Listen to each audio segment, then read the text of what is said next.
Thanks so much, everyone. Thanks for being here today. We're super excited about this workshop series, and we're just going to kind of jump right into it. And hopefully, you'll learn a lot, and you're going to essentially fill out this really awesome worksheet, which will, get you going on your way to successfully marketing. So Kara did a lovely introduction for us already, but just a little bit more about us. Bloom was founded in 2020 and by small business owners for small business owners, and is essentially transformed into a space for local entrepreneurs to learn, grow, and get their the help and support they need to grow their business. And those are, our faces, just so you don't forget them. Yes, that is us. I'm really excited, as Kara mentioned, as a former teacher, to kind of really deep dive into teaching again. So I'm really looking forward to this. I want to thank you guys so much for being here. And I know that some of you have taken part in some of the events that we've hosted as Bloom Collective, doing pop-ups or doing pop-up shops. So thank you for being here again and continuing to support us. And for those that are new faces, we're really excited to kind of work with you guys, hopefully in the next few workshop series. And speaking on that, we do have our Make It, Map It marketing kind of pathway poised on the screen, just so you guys can kind of see exactly what that's going to look like. As Karen mentioned, this is kind of a building blocks type of workshop. So you are going to get some takeaways today. You're going to get a takeaway the next time and the next time. So that way, by the end of everything, you will have like your own marketing plan that you've kind of built over the course of these 3 classes. And we're really excited for that. And we are small business owners ourselves, so we do understand that marketing can often go to the wayside, especially when you're simply just trying to stay afloat. But we really do believe that marketing can make the difference between surviving in your business versus thriving in your business. And we really hope that you get some takeaways from this that'll really help you kind of grow. All right. So during class today, we're going to touch on the first part of your marketing journey, which is essentially to understand your audience, which is a crucial piece. So if everyone can have their worksheet that we sent or Kara sent via email ready for the later part of the class, that would be great. Either printed or just, a PDF up on your screen is equally good at the time being. You definitely will be using that again in the future, I hope. We are going to go through the basics and then have you all just jump in with some practical application. So definitely just take notes. We're going to ask that you leave questions till the workshop part, just so we can kind of, chat with you a little bit more in depth about some of the things that you're wondering when you're actually building your personas out. So just hold those questions or actually pop them in the chat if they're top of mind, just so we don't forget about them, and then we can address them later. Yeah, so the first part we're really going to touch base on is the importance of targeting an audience. And I'm sure it'd be helpful to kind of understand exactly like what even is an audience. So we'd like you guys to think of your audience as a blend of your past, your current, and your future customers. And when we're considering what a targeted audience is going to be, it's of that audience, who are those people that you really want to hone in on that are going to most likely purchase your products?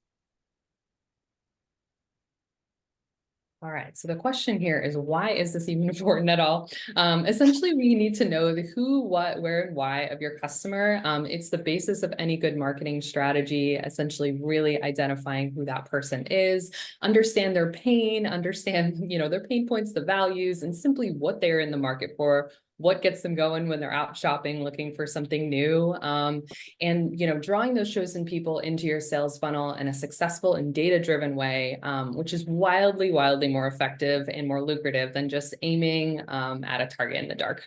So once you get to know who you're targeting, you can work on a plan to best reach them. And we hopefully are going to, get you on your journey to help you know how. I have simply been guilty of this myself in just trying to get content out there, for example, on social media, just to have something be there. But it's really difficult when you're trying to just mass market to everybody without trying to target a niche. So attempting to target too many people with your marketing is not really going to be advantageous to your business. And there's a multitude of reasons behind that. But the biggest one, which I'm sure you're all well aware of, is having limited resources, which is not just money, it's your time and your energy, which is very crucial as a small business owner. We've all felt it. They are all very limited resources for us. So targeting customers allows for less of all that output and a better return on your investment, which I'm sure some of us know, can be referred to as ROI. But if you haven't previously heard that before and you see ROI, it just means return on your investment. So that way, any of the time, energy, and money that you're putting out there is coming back to you, hopefully twofold. And we want to ensure that that stuff is not being wasted, but it's really being honed in on and giving you some bang for your buck, if you will. So for example, like if you sell yarn, that's your thing, and all of your marketing is done via paid ads on TikTok, and you're just trying to simply reach a person that sees your ad, and all of a sudden you're like, gosh, this is like not giving me anybody back. I'm not getting anything. Think about it for a minute. Is your main demographic grandmas who knit and they're not on TikTok and your ads are just simply not hitting them? Because that's a strong possibility. So that's what we're kind of talking about when we're talking about like, all right, find your niche, find where these people are, what are they doing? As we're going to kind of deep dive into it a little bit more, it's like you're going to have to figure out like, where are these people and how can I reach them? And with that, not everybody is going to be your customer, and that is a-okay. At the end of the day, you might aim to make everybody a customer, but really leaning into your niche, and your niche customer base is going to be very crucial. And many businesses successfully do it. And I want you guys to kind of keep your eyes open over the next month or so when you're looking at all of your favorite businesses. Are they targeting everybody? Or are they targeting a very specific group of individuals for a reason? And you don't see a lot of people targeting everybody other than, like, let's say Amazon, for example. And Amazon, even then, does not hit everybody, nail on the head. Some people are not interested in that company, and that's okay. And they're still very successful. Also, to keep in mind, your customers are very smart. They're sensitive, they're intelligent. They need to feel a draw towards your product to pick you above all else. So if you have to imagine that you are a candle seller, some of you don't even have to imagine that you are a candle seller, which is great. So if there's 10 of you guys and there's one customer, how are they going to pick your candle? Why are they going to pick your candle? So you're really going to have to figure out how to present to this person properly so that they feel it in their heart that you are their candle business that they want to support. So it's going to be really getting in deep with your customer base and understanding how their gears really start working. And as I mentioned, some brands in particular do this like a little bit better than others. These are some of our favorite brands that we think do a really excellent job of targeting like a specific audience and having their niche down. I hope that all of these are familiar. Olipop for me was not as familiar up until a few months ago. They are really new and a fun brand, but we'll touch base on that in a second. Harley Davidson is one of my favorite examples to look at when you're looking at a business who really focuses on targeting their audience. They are a rebellious brand from the ground up. Even if you don't own a Harley and you got like a little rebel in your spirit, you want to be part of the Harley lifestyle and the Harley community. I can attest to that. I have never driven on a Harley Davidson motorcycle. I don't know if I've ever even touched one. The amount of Harley Davidson clothing that I have is criminal. So I am buying into that brand wholeheartedly, and they have me. And one of the reasons that they do is because they don't mass market to everybody. So as much as I love her, my grandma is not rocking Harley Davidson, and that's like another reason why it feels kind of cool to wear it, and you feel this sense of community when you're wearing it. Olipop is another great example of that, where they are a soda company, if you're not familiar with them, that are not trying to change the soda buying habits of Diet Coke diehards. They are essentially going after like what we consider to be gut health girlies, girls that like really care about what's going into their body, really care about the ingredients, really care about feeling good, but still want like a little bit of soda time to time. They're doing an excellent job. They're making some crazy money right now, honing in on their very niche targeted demographic. And last but not least, one of my tried and true favorites, Trader Joe's.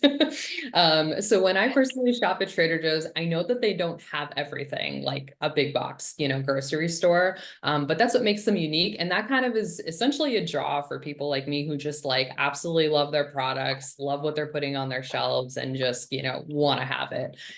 Their strategy is essentially to niche down, and they're very clear about who they want to use their products and focus on closely retaining current customers instead of always, reaching for new customers all the time. Like they're really trying to keep their current customer base happy and to understand those people and just keep them super engaged, and essentially coming back to Trader Joe's every time they want a grocery shop.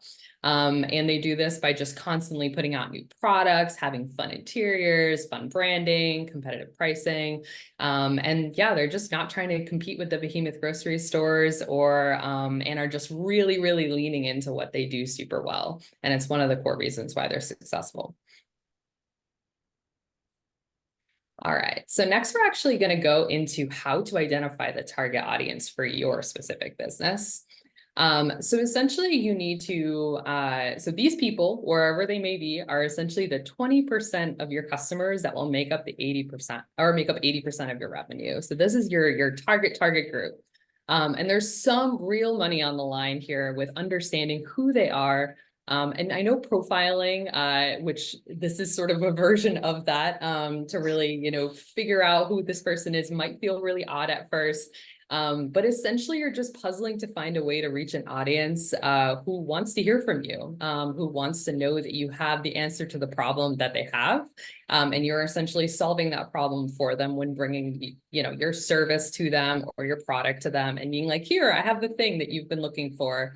And making that connection is so, so valuable. So it is really important to spend the time to understand like who that person is, how to find them. And that connection is just gold. Once you got it, you kind of can keep it for life potentially. And maybe they just haven't been able to find you because you haven't been putting out any big tendrils essentially, for them to, to lead back to your business. So that's really kind of where this marketing piece comes in.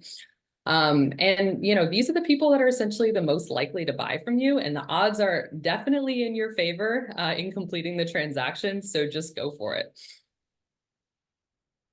And I want to touch base even just once more about what Savannah said about that 20-80% rule. I mean, it's very significant that 20% of your customers are going to make up like just about 80% of your revenue. So when we talk about targeting demographics and targeting your audience, that's kind of what we mean is like finding that 20% group. Like who are those people that are really going to be the soul of your business? That doesn't mean that other people can't come in and, they kind of ebb and flow out, but like these are your core guys here.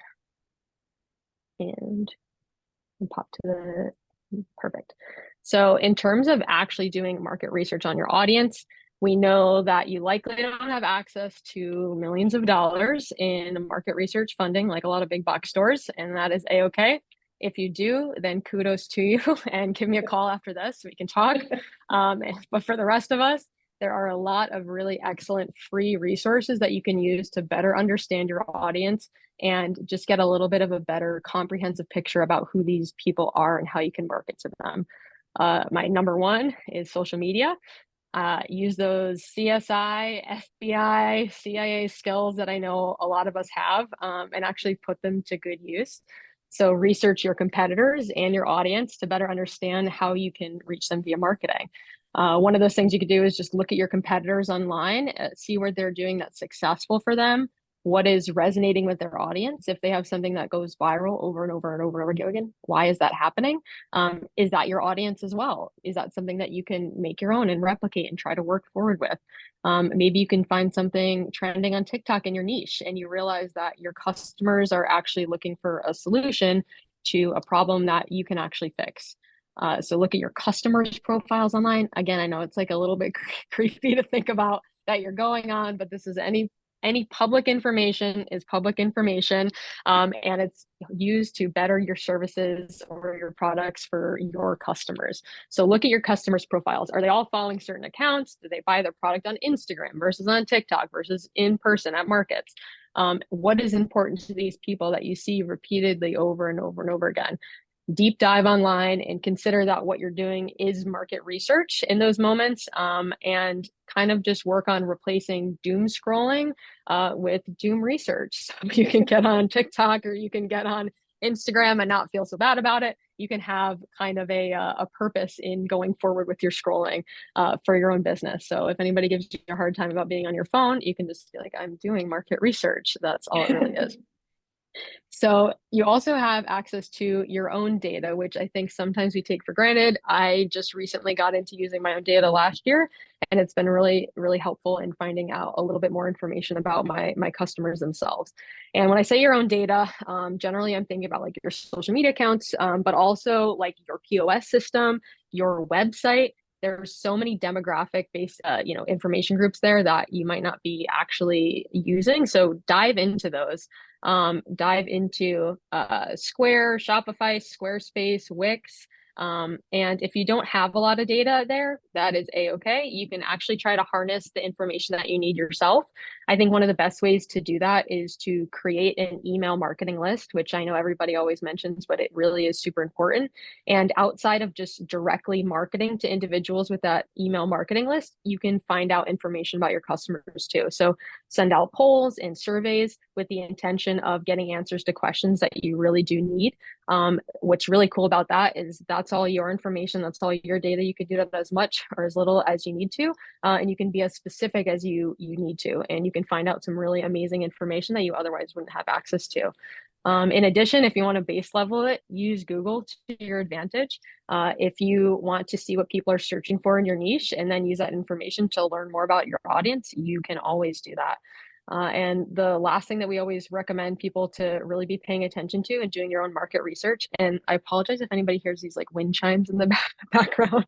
They're really going crazy with the wind right now, but are actual observations. So using your eyeballs, using your ears, what are people saying to you at markets that you pop up at? What are people saying to you at your retail location, at networking events? And who are these people? Why are they buying your products? What age are they? Do you find that you sell better in Boston than you do in New York? Why do you think that is? You kind of get the point, but essentially there's just so much information that can be seen and learned, in person. It's also a great opportunity to see how people directly interact with new products. So you go to a market and you want to try out a new sweater, for example, like did it fly off the shelves or did nobody touch it? Why did that happen? Was it priced too high? Was the color not good? What exactly are people interacting with and doing well with? Savannah and I always like to kind of use this as an example in our own personal lives because sometimes it can be really disappointing at a pop-up event if you have a poor sales day and you're like, God, I wasted that time, I wasted that energy. But if you kind of reframe the mindset a little bit to be like, okay, I did some market research today, I learned, I interacted with customers, I asked them questions, I tried out a new product. Maybe at the end of it, you didn't actually have like just a bad sales day. Maybe you actually learned a lot and you ended up having a good day for your business rather than a bad one.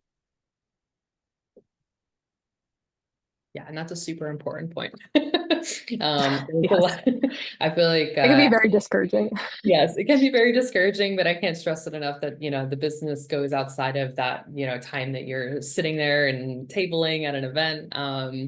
And there is always, little nuggets of information and essentially like importance in everything that you do with your business, and just showing up is so much of it. And we all hope that we show up and we make $1 million every time, but that's just not the way the life goes. The weather could be bad. People could not feel like shopping. So it is really nice to know that there are things that you can do with that downtime that are still really, really impactful in your business. So essentially that brings us to our workshop point of the class. So if you want to pop out your worksheets, and we're going to actually kind of have you work along with us and just open things up for just more of an organic conversation, ask questions in the chat, you could pop on screen, but we're going to kind of take you through the process of building out this persona. And this is not necessarily something I expect, everyone to finish within a short amount of time. It can take a lot of brain racking and just really thinking about like who this person is, but hopefully you'll be able to get a little bit on paper, and then we can kind of circle back around. All right. And definitely when starting this process, just focus on your core because that's where your revenue is. So you really, really just want to kind of lean into that. Don't be thinking about every single person that ever has shopped with you. Think about maybe those like customers that just keep coming back and back and back and back and back again. And they are, you know, your biggest fans. Those might be the people to really start with. And you definitely can have more than one customer persona. So although we're going to just focus on one right now, it is not out of the realm of possibility where you may have like a service portion of your business that kind of has a customer. And then you might have a product version of your business that sort of has a specific customer in mind. Just know there can be some overlap, but the more, essentially, this more specific you get about who that person is, the better you'll be able to target them, the more metrics you'll be able to get on that person to plug into paid advertising, as well as like any kind of marketing that you do. So really just kind of reflect on, you know, that one person, but that person can essentially represent the 20%. So don't just think it has to be like, seems kind of literal to be like one person, but it's sort of a persona that represents, you know, your core, if you can kind of imagine that. Yeah, and just to reiterate what Savannah said, you're essentially just picking a single person. You're using like a little example that you're plucking from your core base to base this persona on. It doesn't have to be the most precious thing in the universe, so don't feel like you know, you're going to make a mistake.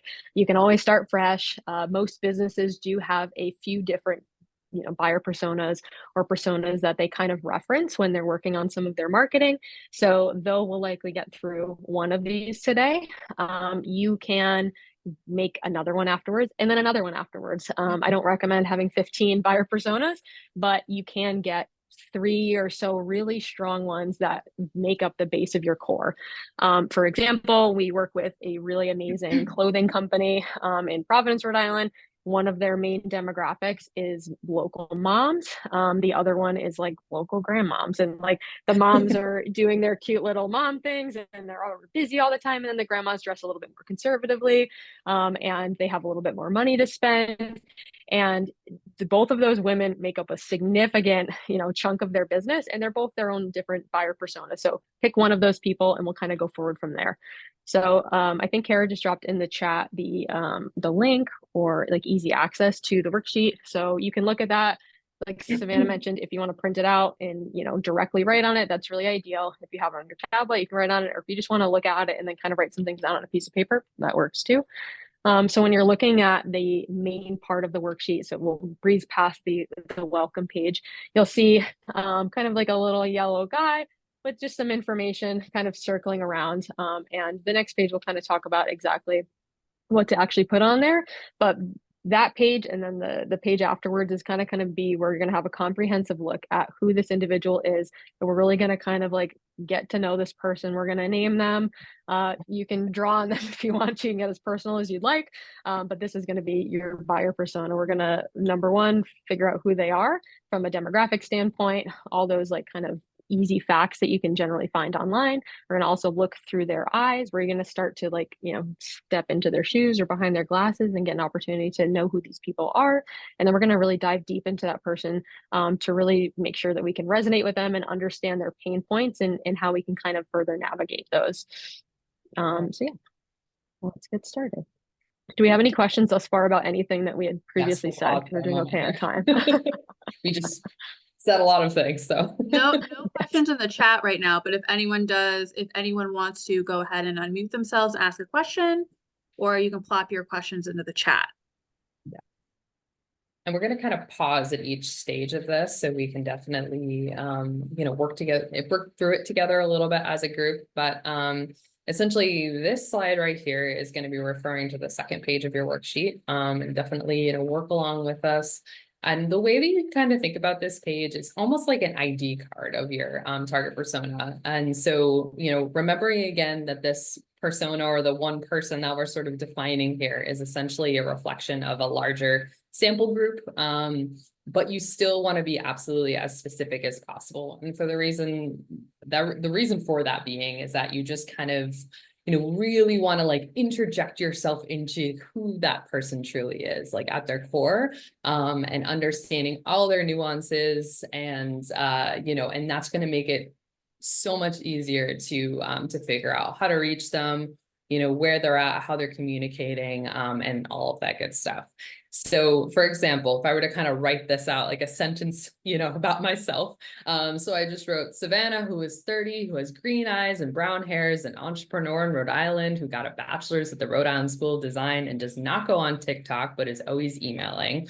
So that's like a silly starter example. So you can kind of imagine you're sort of making this like, almost like you're building a character in a game or something like that. Like it's supposed to be engaging in that way. Like you almost want to be able to tell a story about this person if you were to write one. So this first page really just kind of dives in here. So we can, definitely talk through each part of this, but I just want to give everyone time to work as well. And when you are looking for information for this like top end demographic stuff, you can definitely find it through metrics that you've been collecting through your business. You can find it through observation, just thinking about the person, your core customer group, whether or not you know who they are already, or you have to go onto your website and see who spent the most money. And then you can kind of try to dive in a little bit further, or by referencing social media, who's interacting with your posts, who's interacting with your stories. So we are definitely going to be building this as the very crucial base of like paid advertising as well. Like knowing these demographics is super duper important. And when we talk about online habits, we're kind of thinking about like, what mode of communication essentially is that person, using, whether it be, email, are they on TikTok, are they on Instagram? Because if your customer isn't on the place you're marketing at, it kind of doesn't make sense. And maybe your customer is best marketed to through direct mailers, through the ye old post office, that's very possible. Or maybe they see a billboard that they're a Boston commuter and they drive by a billboard every day, and that's the place to be.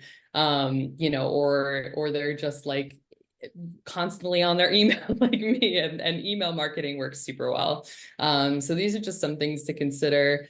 And for things like income and location, you can get really specific and be like, this is, so-and-so who makes $52,000 a year. I mean, you can really get as specific as you want, because essentially when you go to set up all of the back end on any paid advertising that you would potentially do in the future, you're going to use all of these as data points to really, really hone in on and put your money directly where it needs to go. So if anyone has any questions while you kind of work through this, we're going to give everyone a few minutes, and we are 100%, here to chat. Yeah.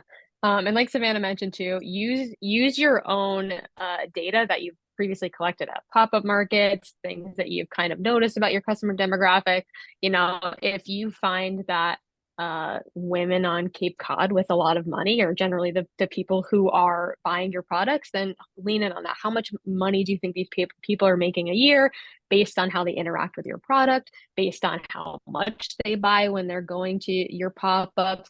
So you already have a lot of this information that maybe you just don't really break down normally. So when you look at each individual thing here, how can you kind of look back and think on the interactions that you've previously had, or if you've actually had any metrics, laid out about these things, like location wise, you can look on your website and you could find out where are most of my customers coming from, like as niche down as we possibly can. Yeah. Education, that's also like a matter of conversation. Have you talked to a lot of your buyers, and most of them are all college educated individuals who are looking at this higher level, education device or something, whatever the case is. Or are these people kind of in college? Are they current college students who need, an issue served that you can help them out with? Just kind of think on that. For the name of the individual, that's up to you. You can make up whatever kind of silly that's kind of the fun part. You want to add. Yeah. Yeah. And that's where the specific aspect is really fun. Give them an age, a name. So we have struggling with online habits. Online habits, from my perspective, is really more or less like, what do you imagine this person is doing when they're on their phone or they're on their desktop? Is this the type of person where, like my mom, for example, surprisingly spends a lot of time on TikTok. My dad does not spend a lot of time on TikTok. He spends a lot of his time watching phishing videos on like Instagram or on Facebook or something like that. Meanwhile, my brother is using Snapchat. He's very young, and that's how he communicates with all of his friends. So when you're stepping into this person's life almost, what do you imagine them doing when they're picking up their phone? Are they just emailing people back and forth and being like a super professional person? Do they spend a lot of time on social media? And I know that it's a little difficult sometimes to think about this person as your customer, but just do your best guess based on the people that you've interacted with. Do they seem like somebody that's going to be texting their friends all the time? Are they on Instagram all the time? What are they really doing with their free time, specifically on their phone or on their computer, if that's something they use as well? Do we have any other questions there? No questions right now. Everyone's just Okay. Everybody's circling. doing good on that. But yeah, the online habits piece is kind of an interesting one, and it definitely does, maybe this person doesn't go online, that's a possibility, or they rarely do, and that's hard to find these days. But like Heather was saying about her dad, like if interjected into one of those, phishing videos on YouTube, there's the right kind of ad for the right kind of thing that someone like, him would want to buy. That's the moment, and although I don't agree with ads during YouTube videos, I think they're terribly annoying, but you kind of catch the drift. I mean, it's definitely something, to just sort of be like, okay, like what kind of content is this person consuming?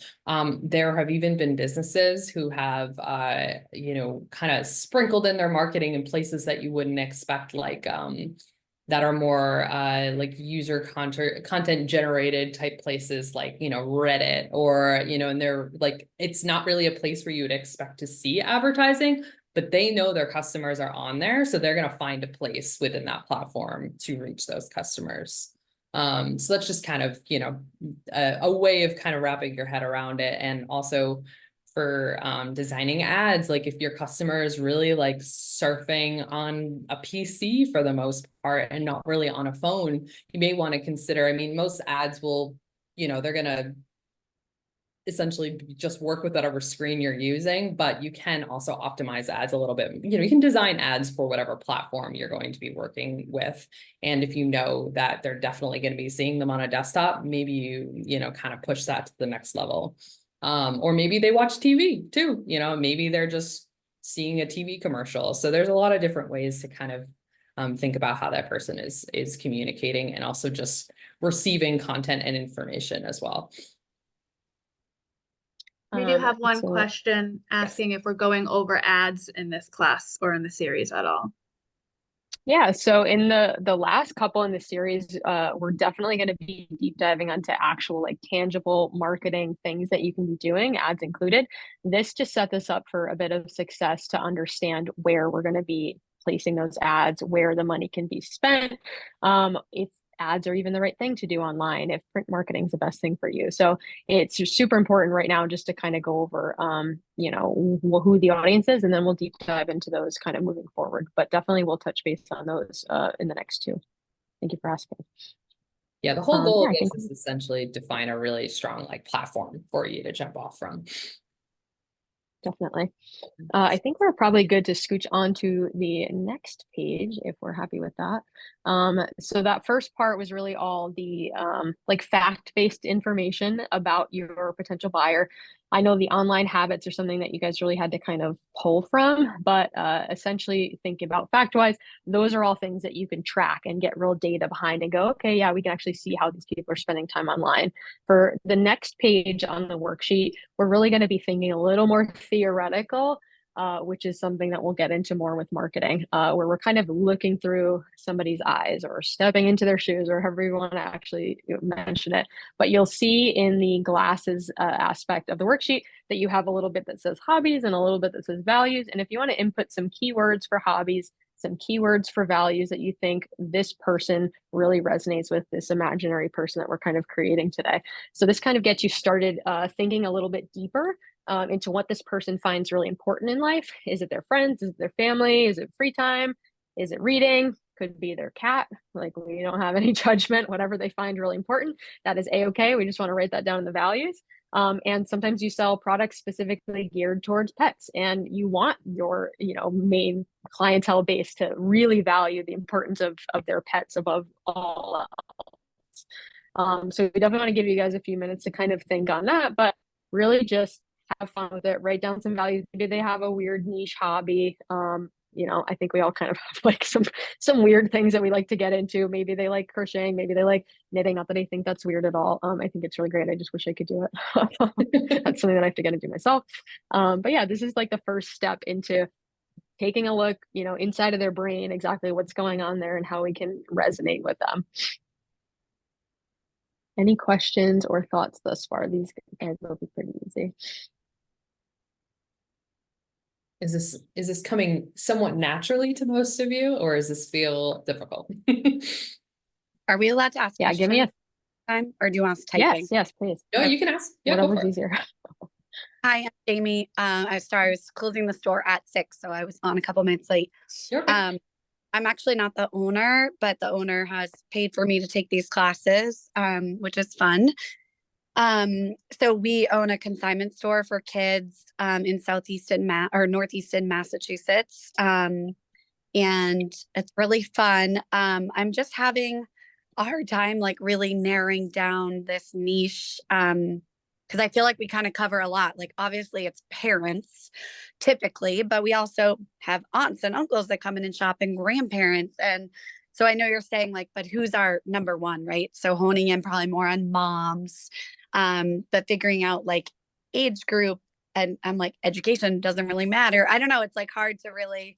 And then I feel like as a consignment store, we kind of run into almost two audiences, if that makes sense, because we have our consigners and then we have shoppers. And sometimes our consigners are shoppers and vice versa, but sometimes they're one or the other.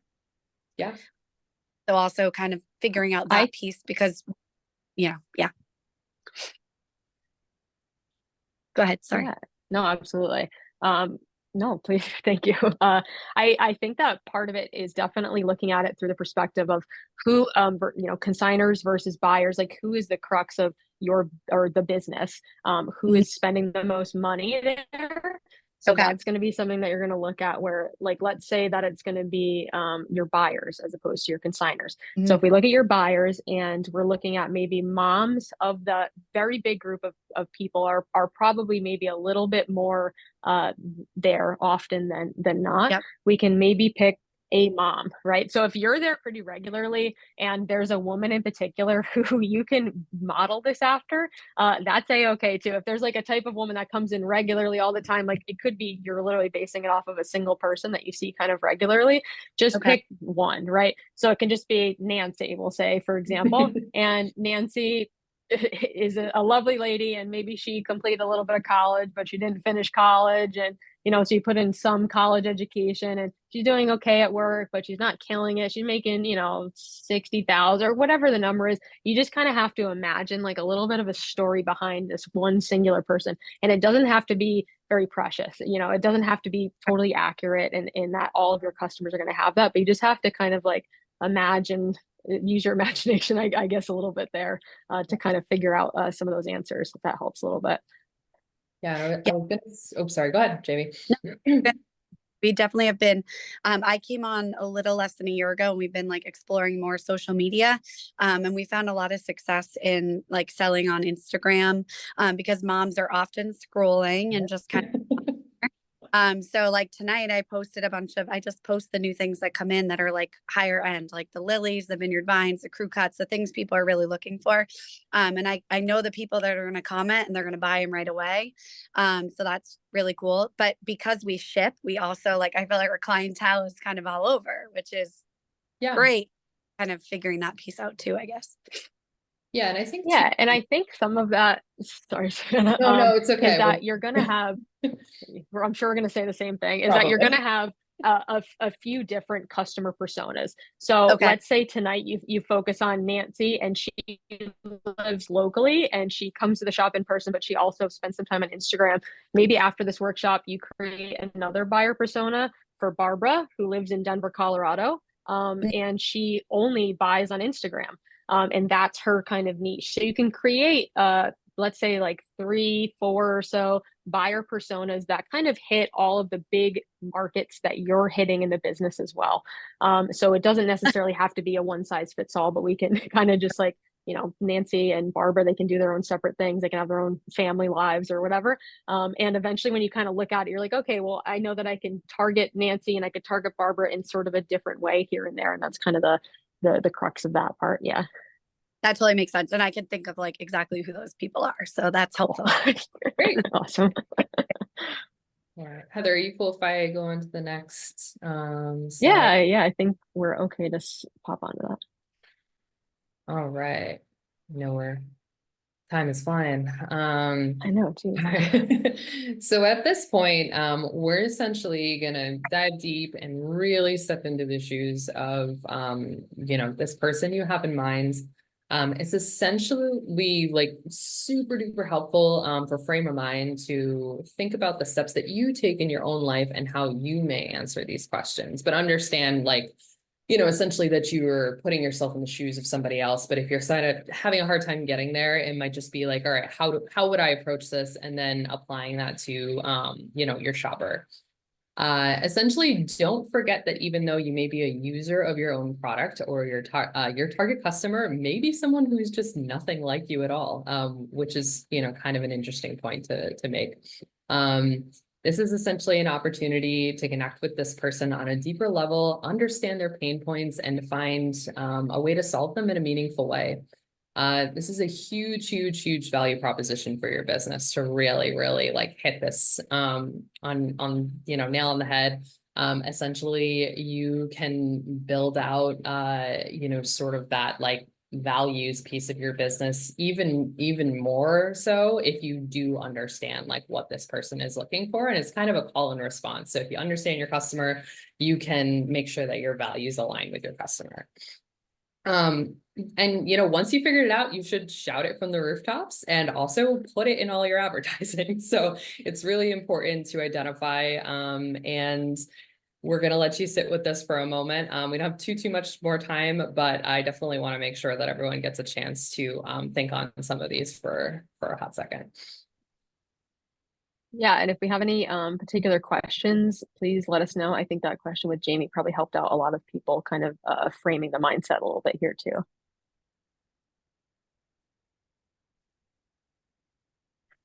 I think that something that I really get stuck on whenever I do an exercise like this is trying to make sure that I am sort of analyzing my actual customers and not who I wish my customers were. And I always get like, when I try to do these like personas, I realize that I'm putting together like an ideal customer who isn't actually my customer. So that's kind of like where I think, like you said, looking at the actual data and not making these assumptions based on what I would do versus like what they're actually doing. Because again, yeah, I think everybody thinks that, sees their product through their own eyes. But yeah, your customer might be nothing like you, which is always a very strange Very much so. realization to have. Yeah, you would think, and I think like, that's where. Go ahead, Ellie. Yeah. No, you're up, Samantha. I already got Oh you. you go ahead. No, I was just going to say that that's where the data I think really comes in. And I wish that we had a little bit more time to, which you'll see at the end too, where we kind of give you guys our contact information to talk through some of this if needed a little bit further, because I'd really like to emphasize how you could use your data to find out that information. Because sometimes you might not know, and that's where the struggle comes in, because you're like, who is buying my products? Like, or people are all over the board and it's a little bit difficult. But then all of a sudden, when you start looking at real metrics and you're like, oh wow, most of my customers are between the ages of 27 and 37. Like, oh, that's kind of interesting. I never really realized that. Or most of my customers are actually from Florida and I'm selling in, New England. So that's really strange too. So when you can actually see that tangible information, that really kind of helps paint the picture a little bit. But definitely emphasize that they're not always the people that you wish were your customers, and that's okay. And I think that my struggle with what you were just saying, is that it's like a two-pronged thing where sometimes I feel like there's data that I have access to and I'm not finding it. Like, I don't know how to deep dive into Instagram in the way that like maybe like a marketing pro would. But the opposite of that is sometimes I've got like Shopify is giving me like too much data. So I'm like looking at it and being like, oh wow, that's crazy. And then not, and it's like so overwhelming that then I kind of don't know what to do with it. And I just sort of get a little bogged down and go back to my assumptions, if that makes sense. So I guess like, Yeah. yeah, maybe some kind of like, I don't know, guideline on like where to find the these relevant things and sort of how to tune out some of the noise um, I think that's would great. be Yeah. helpful. Yeah. I think we could even, because what we're trying to do too is provide as much education as we can for small businesses. Mhm. And if that's something that people are generally struggling with, I'm actually like taking note of that too, on like where to like find the data specifically that you have access to. Because you do have access to a lot on like Shopify, for example. Instagram's a little bit harder to dive into, but you can even like dive into like on a per post basis to see where things are landing, who they're landing with. It's also super helpful when you start doing ads to run an ad and see the demographics behind it. And you could really target the demographics. So I know we don't have like all the time in the world to hit on that. So I definitely am going to make note, and hopefully we can have, you know, some of you guys again for talking about the data specifically and where to find that. Yeah.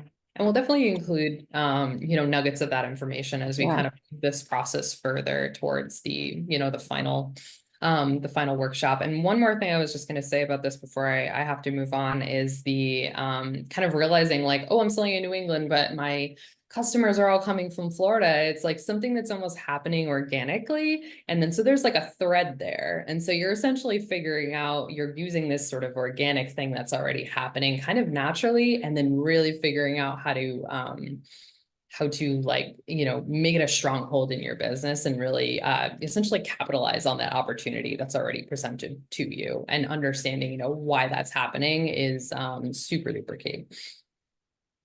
All right, I'm gonna move on to the next guy. And we do have one question and one Yeah. comment in the chat. I don't know if you guys have time, but we have Anne says, what if I want to target my ideal customer? Should I move away from my now customer? That is a good question. So I would say that what I would say is that you should create a persona for each. Because I say if unless you're looking to make like a severe shift in your business and you're like, I actually don't want to be serving that customer anymore, and you want to move your business in a new direction, maybe because you want to put out a line of things that are at a higher price point and you don't want to be selling the lower price point stuff anymore.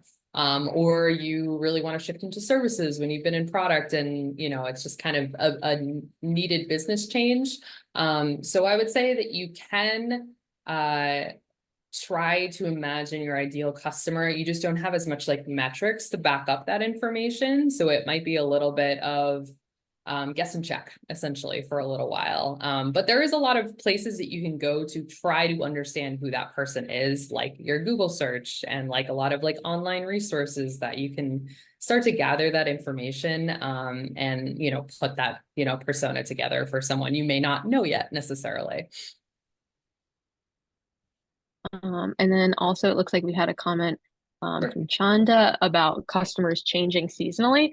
I have direct experience with this. My customers during the summertime are almost exclusively tourists, and then towards the fall and winter time are a lot more locals, which is a totally different demographic out here. And I think it's okay to just have two different buyer personas and to have each one kind of represent that different person, because you are going to have to market a little bit differently to each of those individuals. And Naomi said, I thought my two buyer personas would be very different from each other, but they're actually more similar than I expected. Yeah, it's like a fun exercise to kind of see, you know, what comes up here. But in review of the actual worksheet itself and the buyer persona, we want to make sure that you have something that you can reference and look back on to continue your marketing journey with us, and then also on your own, because we are going to be building on this a lot. This is definitely like the foundation behind marketing, which I think sometimes we can just skip ahead and go, I just want to, you know, send money out there and see stuff grow and, you know, all the good stuff. But definitely want to build a strong house foundation before we move on and start building the walls. So the best way to actually use this information is definitely going to be best presented in the next couple workshops. But for now that you have kind of this imaginary story behind this person, I want you to think you know, what kind of marketing is this person going to respond best to? That's kind of the best thing that you can think of while we're kind of moving along, and we're going to hit those other 2 workshops moving forward. Just kind of keep that rolling in the back of your brain. And I think that'll be really helpful moving forward. Also, something to keep in mind that your buyer personas are not fixed. They are ever changing, just like you and I. Sometimes your buyers start to have families, or they're getting more income or less income, or things are going to change, and you're going to have to look back on this exercise and probably do it once a year, or whatever the timeline is that you see your customers are changing. Just like marketing itself, it is a living, breathing thing, and you're going to have to reflect back and change and, you know, try different things, and that is a-okay. On the actual aspect of how many buyer personas you can have, we touched base on this a bit, which I'm really happy about. You can have 2 buyer personas that you look back on. You can have 4 buyer personas you can look back on. As long as you don't have 20 buyer personas or just one, you can kind of find that nice light number that really just, you know, all encompasses the main crux of the individuals that you're targeting. And I think you're doing really well in that way. And also, if you guys ever have any ideas, which I think we kind of just touched base on in the last question, if you want to try a new service or a new line, you could potentially open up a whole new buyer demographic group. You can have a whole new buyer persona for a different type of product or service that you offer. That's always something to kind of consider looking forward to if there's something that you'd like to change in your business too. All right.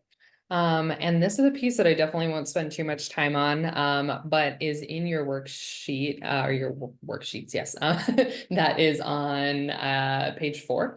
And essentially these are all just terms that are really great reference material for you to know about just when you're having conversations regarding marketing or advertising. We're going to kind of do one of these for each of our sessions, just so it's a, you know, something to fall back on if you're having a conversation and you're like, you really, you know, you want to know the thing, or you're doing research online and you see a term that you're like, I have no idea what that means. This is a great place to kind of, you know, just kind of go back to, just so you can get familiar with the terminology around marketing. And once again, we will see you guys for the next 2 workshops. We really want to emphasize how important it is that you go to all 3, because I really feel like you're going to get a lot more out of it than if you just pop into one. So we really hope to see you guys in April and in May. This will be recorded, so if for some reason you do miss one, that is a-okay. Don't want you to feel like you can't, you know, only go to 2 instead of 3. Come to as many as you can. We know life is a little bit, you know, funny sometimes. Make sure you sign up online if you haven't already. Thank you so much. I'm super excited for workshop number 2 and for kicking off our Empower Her workshop series for the year. So this is a great way to start brainstorming for the big sales season coming up. So thank you so much. Yeah, no, thank you so much for having us. And yeah, I don't had a know. slide, but now it's not there. Oh, that's silly. We had just like a thank you slide. I don't know where. And we'll make sure to, when we circulate the recording, we'll put your contact info in there too, if anyone has any follow-up questions. But yeah, absolutely. Yeah. Feel free to email us so we can set up a one-on-one to review your worksheets. We would love to kind of talk strategy a little bit more in depth with you. I know that this is kind of a lot of information in a short amount of time, and we didn't get to talk to, you know, many of you one-on-one. And that's, you know, really, really great to do, is just to kind of have someone to bounce ideas off of. So if we can help you with that outside of this class, that would be awesome. And then we have a whole slew of small business services outside of, you know, doing classes. So if you're in need of anything, or if you would, you know, like to just kind of have a chat, we would love to do that. Thank you, please feel everyone. free to reach out to us, guys. Thank you. Sorry. No. No, Thanks so much, and we will see you next month. Have a good night, everyone. Thanks, everybody. Bye. Thanks, guys. Thank you so much. Bye. Bye, guys.